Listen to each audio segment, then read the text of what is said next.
இன்னைக்கு நம்ம என்ன பார்க்க போறோம்னா நம்ம சிலபஸோட நெக்ஸ்ட் கிளாஸ் வந்து வாட்டர் ஃபில்லிங். ஓகேவா? அதுக்கு இந்த மாதிரி 2 லைன்ஸ் வந்து டிரா பண்ணிக்கோங்க. டிரா பண்ணிட்டு எப்பயும் போல அடியில இருந்து த்ரெட் எடுத்துக்கோங்க. அதுக்கு முன்னாடி இந்த 2 லைன்ஸ் டிரா பண்ணிட்டு இது எப்படி இருக்கும்னா இதோட ஸ்ட்ரக்சர் எப்படி இருக்கும்னு சொல்றேன். இந்த மாதிரி எம் வந்து இது மாதிரி தலையில போட்டிக்கலாம். இங்கிட்டு வந்து இப்படி பார்க்கும்போது எம் மாதிரி இருக்கும். இங்க வந்து டபிள்யூ ஷேப்ல எம், இங்க ஒரு டபிள்யூ, இந்த மாதிரி எம். ஸோ இந்த மாதிரி ஃபர்ஸ்ட் வந்து ப்ராக்டிஸ் பண்றதுக்கு வந்து டிரா பண்ணிக்கோங்க. பென்லே வந்து டிரா பண்ணிட்டு இங்க இருந்து த்ரெட்டை வந்து எப்பயும் போல அடியில இருந்து எடுத்துக்கோங்க. எடுத்துட்டு ஒரு குட்டி லாக் ஸ்டிச். இது எப்படின்னா செயின் ஸ்டிச் தான். நார்மலா செயின் ஸ்டிச் போடும்ல அதை வந்து கொஞ்சம் பொடிசா, ஏன்னா இது வந்து வளைவு பெண்டா வரும். ஸோ குட்டியா செயின் ஸ்டிச் போட்டீங்க அப்படின்னா தான் உங்களுக்கு வந்து அந்த ஃபினிஷிங் வரும். ஸோ அதை வந்து அதுக்காக தான் குட்டியா வந்து செயின் ஸ்டிச் வந்து போடணும். தெரியுதா நான் எவ்வளவு குட்டியா போடுறேன்னு? இந்த மாதிரி அப்பதான் அந்த பெண்டுல வந்து ஈவனா அழகா அந்த ஷேப் வந்து கொடுக்கும். இந்த மாதிரி தான் போட்டுட்டே வரணும். ஃபர்ஸ்ட் எம், டபிள்யூ மாதிரி அடுத்து கவர் பண்ணணும்.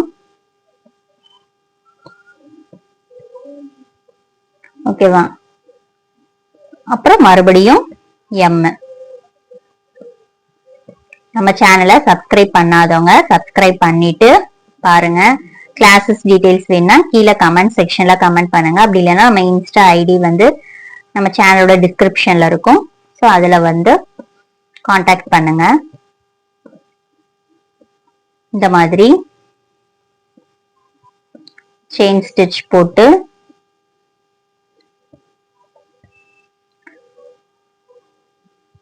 ஷேப்பு கர்வா கொண்டு வரதுக்காக தான் நம்ம வந்து இந்த பிராக்டிஸ் பண்றோம். ஒண்ணுமே இல்ல, வெறும் செயின் ஸ்டிச் தான். நம்ம அதை வளைச்சு கொண்டு வரணும். பொடிசா நம்ம எப்பயும் போடுறத விட கொஞ்சம் குட்டி செயினா வந்து போடணும். அவ்வளவுதான் இதுல வந்து டிஃபரன்ஸ். ஸோ குட்டி குட்டியா அந்த த்ரெட் நீடில் வந்து அந்த ஸ்டிச்சஸ்குள்ள டர்ன் ஆகுற அளவுக்கு மட்டும் ஸ்டிச்சஸை வச்சுட்டு இதே மாதிரி அந்த சைஸ் வச்சுட்டு இப்படி போட்டு கடைசியா பினிஷ் பண்ணிக்கணும். உங்களுக்கு அந்த ஊசிக்குள்ள விட்டு திருப்புற அளவுக்கு வந்து எவ்வளவு பொடிசா செயின் போடணுமோ அந்த அளவுக்கு வந்து போட்டுக்கோங்க. ஸோ இப்படிதான் வந்து வாட்டர் ஃபில்லிங் ஸ்டிச் வந்து போடணும். இதை வந்து ஒரு ஷேப்ல வந்து இப்ப எப்படி போடணும்னு தான் பார்க்க போறோம். ஆல்ரெடி ஸ்டிச் வந்து இதான் மெத்தடு. ஷேப் எப்படி போடணும்னா இப்போ ரவுண்ட் ஷேப் இருக்கு. ஓகேவா? அது இதே மாதிரி வளைச்சு ஸ்பேஸே இருக்கக்கூடாது. இது வந்து பானி ஸ்டிச், வாட்டர் ஃபில்லிங் ஸ்டிச். இதுக்கு இன்னொரு நேம் என்னன்னா பானி ஸ்டிச்னு சொல்லுவாங்க. அது தண்ணி மாதிரி இருக்கிறதுனால. இங்க முடிச்சுட்டு மறுபடியும் இது வந்து முடிச்சு இங்கதான் இப்படியே கண்டினியூ பண்ணணும். இல்ல ஒரு இடத்துல ஒரு ஸ்பேஸ்ல போய் இப்படி முடிச்சுட்டு மறுபடியும் நம்ம இங்க இருந்து கூட ஸ்டார்ட் பண்ணிக்கலாம். இப்ப இங்க முடிச்சுட்டு இப்ப இங்க ஸ்பேஸ் இருக்குன்னா இதை வந்து இப்படி முடிச்சுக்கலாம். ஸோ நமக்கு வந்து கேப் வந்து இருக்கக்கூடாது. கேப் இல்லாம அதை வந்து ஃபில் பண்ணணும். ஓகேவா? ஸோ அந்த மாதிரி ஒரு இது மட்டும் நான் போட்டு காமிக்கிறேன் பாருங்க.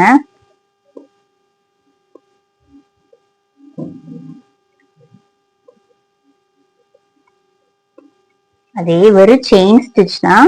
பட் நம்ம கர்வா கொண்டு போகணும்.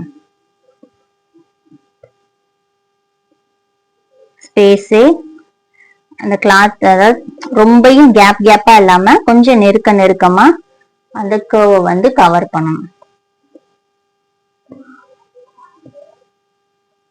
நம்ம வெறும் எம் ஷேப் மாதிரி இல்லாம சும்மா இந்த மாதிரி வளைவும் நம்ம வந்து வளைவா வரக்காக தான் இந்த practice. M shape W shape மட்டும் தான் போடணும் இல்ல, சும்மா இந்த மாதிரி வளைச்சு நம்ம வந்து போட்டுக்கணும்.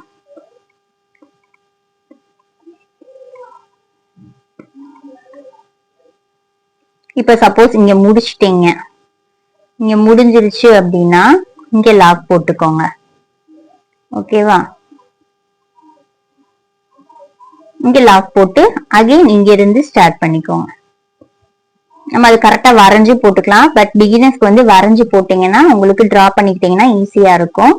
எக்ஸ்பீரியன்ஸ் இருக்கிறவங்க அப்படியே அந்த கேப்பை வந்து ஃபில் பண்ணிக்கிட்டே போவாங்க, டிரா பண்ணிக்க மாட்டாங்க. உங்களுக்கு ஃபர்ஸ்ட் டைம் போடுறதுனால நீங்க எப்பயுமே கொஞ்ச நாளைக்கு டிரா பண்ணிட்டு அப்புறமா வந்து ஸ்டார்ட் பண்ணுங்க.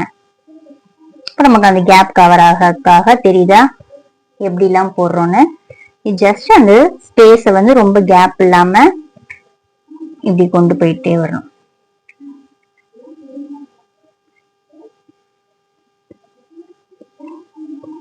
இந்த ஸ்டிச் பிளவுஸ் ஸ்லீவ் டிசைன்லாம் போட்டுனா ரொம்ப அழகா இருக்கும். எங்க ஸ்பேஸ் அதிகமா இருக்குதோ அந்த கேப்ல ஃபுல்லா இதை ஃபில் பண்ணோம் அப்படின்னா நெருக்கமா நல்லா தெரியும்.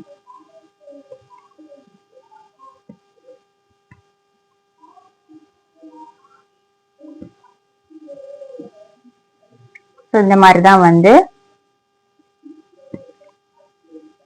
ஃபில் பண்ணணும் ஸ்பேஸ்ல.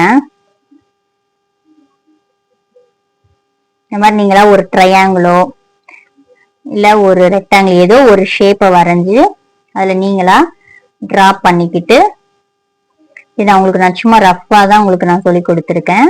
ஸோ நீங்க வந்து ஒரு ஷேப் போட்டு அதுல கரெக்டா ப்ராப்பரா வரைஞ்சிட்டு அதை வந்து நீங்க பண்ணுங்க. இப்ப நான் வந்து லாக் ஸ்டிச் போட்டு இதை வந்து எண்ட் பண்ணிக்கிறேன். இந்த அவுட்லைன் இருக்குல்ல, இந்த அவுட்லைன் வந்து செயின் கொடுத்து கவர் பண்ணிக்கிட்டீங்கன்னா பார்க்க உங்களுக்கு நீட்டா இருக்கும். ஸோ இந்த மாதிரி அவுட்லைன் வந்து போட்டு கம்ப்ளீட் பண்ணிக்கோங்க. இதுல நான் அவுட்லைன் போட்டுட்டு உங்களுக்கு நான் காமிக்கிறேன் பாருங்க. ஸோ இந்த மாதிரி இப்ப நான் வந்து அவுட்லைன் வந்து போட்டுட்டேன். இப்படிதான் வந்து ஃபில் பண்ணும். ஃபர்ஸ்ட் இந்த மாதிரி லைன் டிரா பண்ணிட்டு இதுல ஷேப் வந்து போட்டு பாருங்க. அப்புறம் நீங்களா ஒரு ஷேப் போட்டு அதுக்குள்ள டிரா பண்ணிட்டு இந்த மாதிரி ட்ரை பண்ணி பாருங்க. இதுல ஏதாச்சும் டவுட் இருந்தா கீழே கமெண்ட் செக்ஷன்ல கமெண்ட் பண்ணுங்க. தேங்க்யூ.